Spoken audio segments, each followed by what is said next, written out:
Good morning, my dear student. I hope everybody is fine. Today we discuss about the binary number system. पढ़ चुके हैं, आज Boolean algebra के बारे में पढ़ेंगे। परीक्षा बंधन की जो 7 चैप्टर है संख्या पत्ती बाइनरी सिस्टम, उसी का ही बी पार्ट है। कल हमने बाइनरी नंबर किए थे, आज हम इसमें अलजेब्रा करेंगे, गेट क्या होते हैं ये सब करेंगे, फिर उसके एमसीक्यू सॉल्व आउट करेंगे। ठीक है, लेट वी स्टार्ट नाउ। तो फर्स्ट है बुलियन अलजेब्रा। क्या होता है बुलियन अलजेब्रा में? क्या होता है, 0 और 1 दो ही वैल्यू होते हैं, ये लॉजिकल सर्किट होते हैं। 0 का मतलब है कि कोई चीज़ ऑफ है और 1 का मतलब होता है ऑन है, मतलब एक 1 जाएगा तो मतलब उसको इनपुट मिली है, वो उसको स्विच ऑन कर देगा। ठीक है, जैसे हम लाइट ऑन करते हैं, स्विच ऑन करते हैं, तो जैसे ही बटन प्रेस करते हैं लाइट आ जाती है, तो उसको बोला जाता है कि उसमें हमने इनपुट दी है 1। जैसे हम स्विच ऑफ करते हैं तो क्या होता है, लाइट चली जाती है, तो वहाँ पे हमने आउटपुट क्या दिया, 0। तो 0 का मतलब ऑफ होना है। ठीक है, लॉजिकल गेट। तो अलग अलग टाइप के लॉजिकल गेट होते हैं, उनकी ट्रू टेबल बनाई जाती है, ट्रूथ टेबल के अकॉर्डिंग वो काम करते हैं। तो जैसे एंड गेट, नैंड गेट, और गेट, नोट गेट, ये सब गेट होते हैं। तो इनका काम क्या है, कैसे ये काम करते हैं? तो लॉजिकल गेट ये एक इलेक्ट्रॉनिक सर्किट है जो एक अधिक इनपुट लेकर मानक आउटपुट देते हैं, मतलब कि कॉम्बिनेशन में जाएगी। मतलब क्या है, 0 0 प्रेस करेंगे तो क्या ऑफ ही आएगा जब दो आउटपुट दे रहे हैं, तो कैसे काम करेंगे वो सब इसमें दिखा रखा है। तो ये एक इलेक्ट्रॉनिक सर्किट है जो एक से अधिक इनपुट लेकर मानक आउटपुट देता है। कंप्यूटर के सभी परिपथ का निर्माण लॉजिकल गेट से ही किया जाता है। कंप्यूटर में स्थित बाइनरी डेटा को लॉजिकल गेट की सहायता से ही प्रोसेस किया जाता है। जो भी बाइनरी डेटा कंप्यूटर के अंदर डाला जाता है, जो कंप्यूटर बाइनरी नंबर को अंडरस्टैंड करता है, वो किसके थ्रू करता है, जो गेट्स होते हैं उनके थ्रू है। किसी लॉजिकल गेट का ट्रूथ टेबल यह बताता है कि इनपुट की विभिन्न संभावनाओं के लिए लॉजिकल गेट की आउटपुट क्या होगी। ये अब आगे समझ में आएगा जब हम ट्रूथ टेबल को करेंगे। प्रत्येक लॉजिकल गेट को एक विशेष चिन्ह दिया गया है, मतलब एंड गेट का क्या सिंबल होगा, और का क्या होगा, नोट का क्या होगा, ये सबको सिंबल डिफाइन कर रखे कि कौन सा होगा। फिर एंड और नोट गेट को मिला के इन्हीं का कॉम्बिनेशन नैंड बन जाता है, नोर बन जाता है, एक्जोर, जो और बन जाता है। तो फर्स्ट हम किसको डिस्कस करने वाले हैं, डिस्कस करने वाले और गेट को। तो पहले और गेट का सिंबल देख लेते हैं कि और गेट होता कैसे है। तो जो और गेट है वो बनता कैसे, इस तरीके से जो सिंबल जाएगा ये और गेट की वो है, मतलब कि दो इनपुट दी, उसके बाद क्या आउटपुट आएगी, यहाँ से हम इनपुट डालते हैं, यहाँ से आउटपुट। ठीक है, यही होता है और गेट। तो और गेट क्या है, और गेट का प्रयोग बुलियन के लिए जोड़ करने के लिए किया जाता है। कोई भी वैल्यू जोड़ करनी है तो कौन सा गेट यूज़ किया जाएगा, और यूज़ किया जाएगा। साथ में नोट भी ये देखते चलेंगे। लॉजिकल इसका सिंबल क्या होगा, ऐड और ऑपरेटर द्वारा निरूपित किया है। इसमें इनपुट 1 होने पर आउटपुट 1 होगी, आउटपुट 0 तभी होगी जब इस सभी इनपुट 0 होगी। तो इसका कहने का मतलब क्या है, इसकी ट्रूथ टेबल देख लेते हैं। नोर गेट की और कहाँ गया, हाँ, और गेट की हम ट्रूथ टेबल देख लेते हैं एक बार कैसे काम करती है। तो जैसे इनपुट मैंने 0 0 दी, जैसे ही मेरी इनपुट 0 0 जाएगी तो आउटपुट भी क्या होगी, 0। लेकिन जस्ट 1 मिनट, ये और गेट का है ना। तो और गेट में क्या होता है, सिर्फ जब दोनों ही आउटपुट जैसे हम 0 0 दे रहे हैं तभी ये 0 होगा, अदरवाइज ये क्या करता है, एक आंसर देता है। मतलब क्या है कहने का, जैसे ये भी मेरे पास दो नंबर है, जैसे ही मैंने 0 दी और 0 दी तो 0 0 को जोड़ेंगे क्या आता है, 0 ही आता है ना। 0 और 1 जोड़ेंगे तो क्या आएगा, ऑलवेज 1 आएगा ना। या 1 इधर 1 कर लेते हैं, उधर 0 कर लेते हैं, तब जोड़ेंगे तब भी 1 आएगा। और 1 1 मतलब ये 2 नहीं होगा, क्योंकि बाइनरी नंबर सिस्टम है, बाइनरी नंबर सिस्टम में हाईएस्ट 1 ही माना जाता है। 1 1 जा रहा है तब भी 1 यहाँ पे आएगा। ठीक है, इसलिए क्या है इसमें याद करने क्या बात है कि जो आउटपुट है 0 कब होती है, तब दोनों ही आउटपुट हम 0 डालेंगे तभी इसकी आउटपुट क्या होती है, 0 होती है। ठीक है, अब एंड गेट देख लेते हैं। एंड गेट इसका अपोजिट होता है, तो इसको हम किस लिए यूज़ करते हैं, और गेट को करते हैं यूज़ एडिशनल के लिए, इसको यूज़ किया जाता है मल्टीप्लाई के लिए। ठीक है, लेकिन मल्टीप्लाई में क्या है, 0 की मल्टीप्लाई किसी से भी करेंगे, 1 की मल्टीप्लाई 0 से करते तो 0 हो जाते हैं ना। इसमें क्या है, तभी आउटपुट ट्रू आएगी, मतलब 1 तभी आएगा, तब सब दोनों ही इनपुट 1 1 होगी, क्योंकि 1 की मल्टीप्लाई 1 से करते हैं तो 1 आएगा ना। तो इसमें सिर्फ 1 तभी आता है जब दोनों ही इनपुट हमने 1 1 दी है। तो देखो कैसे इनपुट है, तो 0 0, तो 0 0 1 1 1 0 0 और 1 1 1, तो ये बिल्कुल अपोजिट होता है। तो इसमें क्या है, इसमें 1 तभी आएगा तब क्या होगा, जब हम आउटपुट इनपुट दोनों ही 1 1 दे रहे हैं। वो एंड और गेट में हमारा क्या हो रहा था, सब बस क्या था कि यहाँ पे 0 थी और बाकी सब जगह 1 1 आ रहा था। ठीक है, अब बात करते हैं नेक्स्ट गेट की, और इसका सिंबल जो होता है, एंड गेट का सिंबल देख लेते हैं। तो एंड गेट का जो सिंबल होता है हमारा ये होता है, जैसे मैंने यहाँ से 0 दी तो एंड गेट दिखा, एंड गेट यहाँ पे भी क्या दे देगा, 0 दे देगा। जैसे मैंने यहाँ पे इनपुट बदली, इसको 0 कर दिया और इसको 1 कर दिया, तो इनपुट क्या आएगी, तब भी 0 आएगी। जैसे इसको 1 कर दिया और इसको 0 कर दिया, तब भी इनपुट क्या है, आउटपुट क्या आएगी, 0 आएगी। जैसे मैंने इसको भी 1 कर दिया और इसको भी 1 कर दिया, तब क्या आएगी, आउटपुट 1 आएगी। ठीक है, ऐसे इसमें से ट्रैवल करता है डेटा। फिर बात करते हैं नोट गेट क्या होता है। नोट गेट का सिंबल देख लेते हैं पहले। तो जो नोट गेट होता है ये ऐसे होता है, इसमें एक ही इनपुट दी जाती है। नोट गेट हमारा मतलब 0 दी तो 1 कर देगा, 1 दिया तो उसको क्या कर देगा, 0 कर देगा। मतलब ये उल्टा काम करता है, इनपुट को आउटपुट को उसको उल्टा कॉम्बिनेशन बना देता है। मतलब 0 गई तो 1, 1 गया तो 0। जो इसकी ट्रूथ टेबल होगी वो ऐसे ही होगी। ये 1 पास की तो हमने ये 0 देगा, जब 0 पास की तो 1 देगा। ठीक है, ये इसका सिंबल दिखा रखा है, ये इसका सिंबल होता है। तो जैसे ही जब हम 0 देते हैं, ये इसको 1 कर देता है, 1 देते हैं तो 0 कर देता है।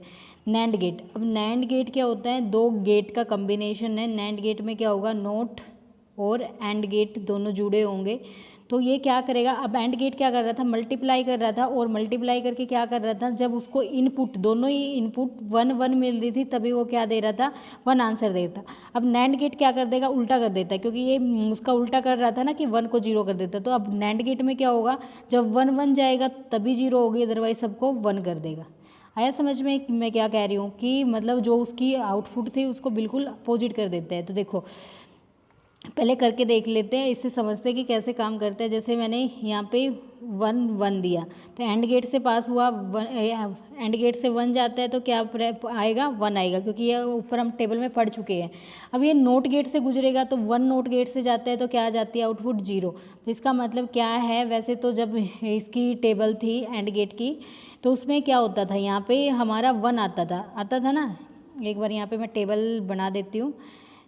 ये एंड गेट की टेबल है मेरी। जैसे 1 1 प्रेस किया, पहले 0 0 0 गई तो 0, जस्ट 1 मिनट, 0 0 1 0 1 0 0 1 1 1, ये होता था ना।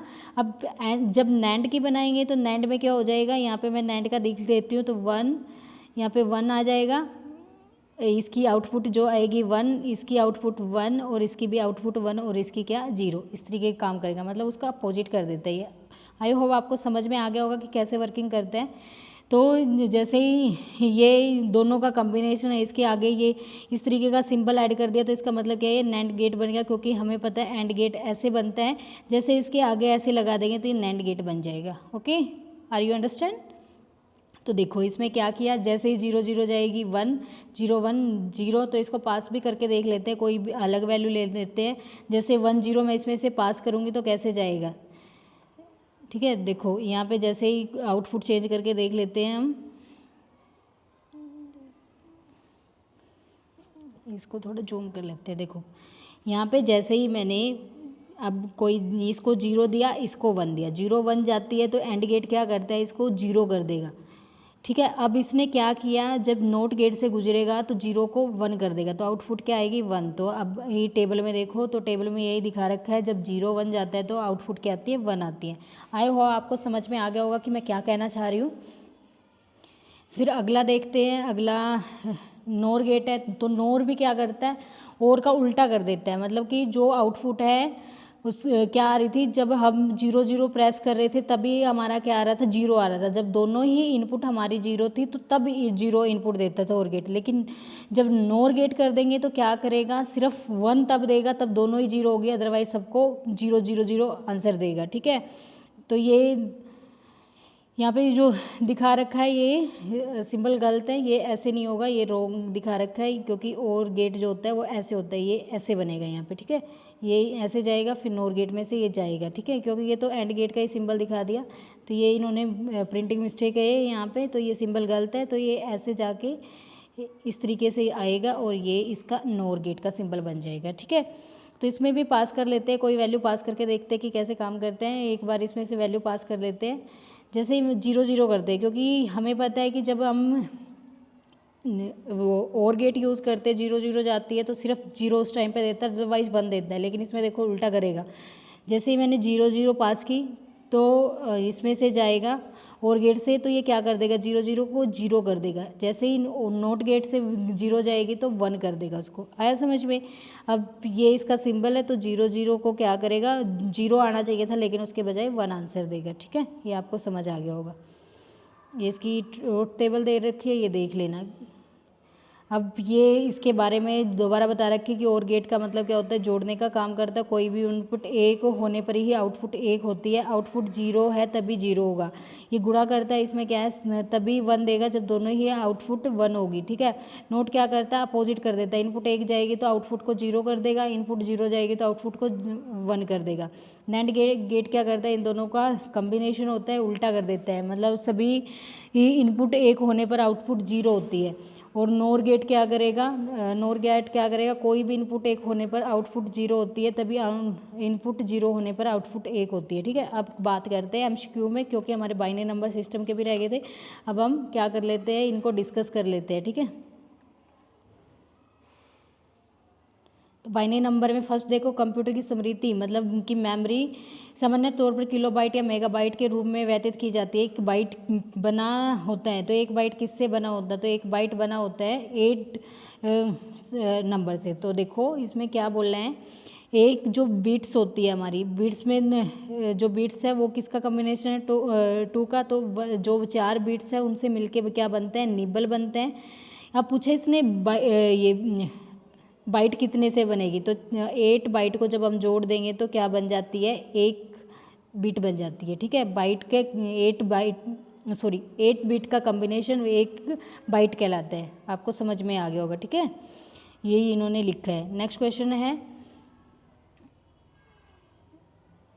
1 किलो बाइट बराबर होता है, तो ये पूरा ही मैंने इसमें जो शॉर्ट्स वीडियोस में डाल भी रखा है इनकी मेमोरी। तो सबसे जो होती है मेमोरी कैसे मापी जाती है, तो सबसे स्मॉल, इसमें मैं लिख भी देती हूँ, सबसे स्मॉल जो मेमोरी होती है वो बिट्स होती है। बिट्स के बाद निबल होता है, निबल क्या होता है, 4 इसका बिट्स का कम्बिनेशन होता है। फिर उसके बाद NIBBLE लिख लेना ये। फिर बाइट होता है, बाइट क्या होता है, 8 बिट्स से बनता है। फिर उसके बाद 1024 में क्या होता है, MB होता है। फिर 1024 MB से KB बनता है यहाँ पे, KB से फिर 1024 MB बनेगा, फिर 1024 GB बनेगा, ठीक है। इस तरीके से ये होता है। फिर GB के बाद TB, TB के बाद PB के बाद X, फिर Z, फिर Y, इस तरीके से ये बनता है। ये उसमें देख भी लेना आप, ठीक है। तो इसमें पूछा गया क्वेश्चन देख लेते हैं, 1 किलोबाइट कितने के बराबर होती है, 1024 बाइट के बराबर होती है। तो इसका आंसर क्या आ जाएगा, 1024 इसका आंसर हो जाएगा, ठीक है। बाइट्स के बराबर होती है।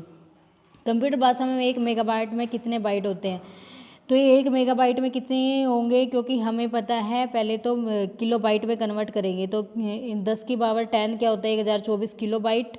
तो 2 बार किलोबाइट पूछी है, तो 2 की पावर 20 हो जाएगी। तो 20, क्योंकि डबल होगा ना, KB की भी MB में कितने होते हैं, 2 KB, 1024 किलोबाइट। तो 1024 से 1024 की इसकी मल्टीप्लाई करेंगे तो ये इसका आंसर निकल आएगा। ये करके देखना। 8 बिटों के समूह को क्या बोलते हैं, बाइट बोलते हैं। ये अभी मैंने बताया, क्योंकि 8 ये अभी यहाँ दिखा भी दिया। 4 बिट से क्या बनता है, एक निबल बनते हैं, और 8 बिट से एक बाइट बनता है। उसमें 2 निम्बल हो जाएंगे, क्योंकि 4 4 का है। तो 10 की पावर 10 बाइट है, मतलब किलो बाइट में कितना होता है, 1024 बाइट होती है, ठीक है। अब 1 बाइट में कितने मूल्य निर्धारित किए जा सकते हैं, तो 1 किलो बाइट में कितने मूल्य निर्धारित किए जा सकते हैं, तो इसमें होते हैं 256, ठीक है। क्योंकि 2 की पावर 8 करेंगे तो क्या आ जाएगा, 256 आ जाएगा 1 बाइट से। तो क्योंकि 1 बाइट में हमें पता है 8 डिजिट होती है, 2 की पावर 8, तो 256 इसका आंसर आ जाएगा। नेक्स्ट क्वेश्चन देखते हैं। नेक्स्ट क्या है,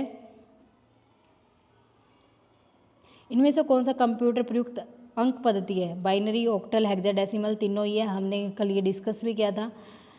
बीट क्या है? बीट क्या है? एक मेमोरी की सबसे छोटी इकाई जो होती है उसको बीट बोलते हैं, तो 20 का करेक्ट आंसर हो जाएगा। कंप्यूटर की शब्द की लंबाई को मापा जाता है तो ये बाइट में ही मापा जाता है, ए इसका करेक्ट हो जाएगा। कंप्यूटर मेमोरी की क्षमता को मापते हैं तो कंप्यूटर की मेमोरी किस में मापी जाती है? वो बाइट में मापी जाती है, ठीक है। फिर आगे है बिट का क्या मतलब होता है? बिट क्या है? एक बाइनरी नंबर सिस्टम है जिसमें 0 और 1 होता है, ठीक है। नेक्स्ट क्वेश्चन पे जाते हैं। प्रत्येक कंप्यूटर के कीबोर्ड पे प्रत्येक करेक्टर की एसकाई होता है, यही बाइनरी नंबर सिस्टम में किया था ना कि एसकाई नंबर होता है, और एसकाई की फुल फॉर्म क्या होती है? American standard code for information interchange. तो यही इसने पूछ रखा है, America standard code for information exchange. और इसको किस लिए यूज़ किया जाता है? जितने भी कीबोर्ड के करेक्टर होते हैं प्रत्येक की कोडिंग की जाती है, उस कोडिंग के लिए इसको यूज़ किया जाता है। सुपर कंप्यूटर के लिए शब्द लंबाई की रेंज क्या होती है? तो सुपर कंप्यूटर में काफ़ी स्पीड अप होता है तो 64 बिट यूज़ की जाती है। कंप्यूटर के डेटा स्टोर करने तथा गणना करने के लिए किस नंबर सिस्टम का प्रयोग किया जाता है? तो बाइनरी नंबर सिस्टम का यूज़ करते हैं। एक एम बी कितने के बराबर होती है? तो 1024 किलोबाइट के बराबर होती है वो। तो मेगाबाइट, इसमें एम बी का फुल फॉर्म पूछा तो मेगाबाइट बोल देंगे। वैसे ही कितने के बराबर? तो 1024 एम बी के। 10 लाख बाइट 10 लाख किसके बराबर है? मेगाबाइट के। और कंप्यूटर में एक निबल कितने बिट्स को निरूपित करता है? तो निबल हमने पढ़ा है तो 4 डिजिट को करता है, तो इसका क्या आंसर हो जाएगा? ए करेक्ट हो जाएगा यहाँ पे। अगला क्या है? अगला क्वेश्चन देख लेते हैं। सबसे ज़्यादा प्रयोग में आने वाला कोड कौन सा है जो प्रत्येक करैक्टर को विशिष्ट 8 बिट के लिए जो यूज़ करते हैं तो यूनिकोड यूज़ करते हैं। एसकाई 7 के लिए और 8 के लिए, सिर्फ 8 के लिए पूछा जाए तो यूनिकोड इसका आंसर हो जाएगा, तो B is the correct answer. Computer में केबी का मतलब क्या होता है? किलोबाइट, क्योंकि जो नेट मिलता है हमें जीबी की फॉर्म में मिलता है ना। जीबी मतलब जीबी में कितना होता है? 1024 एमबी डेटा हमें मिलता है, ठीक है। जस्ट 1 मिनट, कहाँ गया?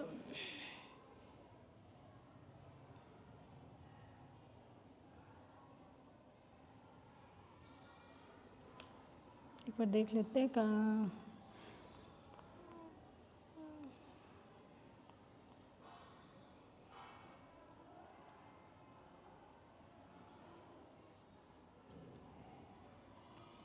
इसको क्रम में लगाना, तो हमें पता है सबसे पहले के बी आता है, फिर एम बी आता है, फिर जी बी आता है, फिर टी बी आता है। तो इसमें टी बी जी बी में ये लिखा है के बी।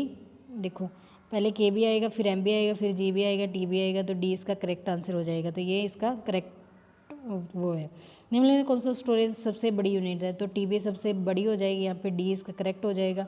यहाँ पे ऑप्शन के हिसाब से देखना है इसमें, तो टी बी है, जैसे पी बी होता तो पी भी बड़ा हो जाता है, वाई आता तो वाई भी होता तो वाई भी आ जाता है, ठीक है। बिट का क्या मतलब है? ये हम पढ़ ही चुके हैं। बिट का क्या मतलब होता है? बाइनरी नंबर सिस्टम होता है जो बाइनरी डिजिट होती है, ठीक है। आई होप आपको ये क्लास समझ में आई होगी। यदि कोई प्रॉब्लम है या कोई दिक्कत है इस चैप्टर में तो आप कमेंट में पिनअप कर सकते हैं। I will solve your problem. Thank you for watching my video. यदि वीडियो अच्छी लगी तो please like share subscribe my channel. Thank you, bye bye, take care.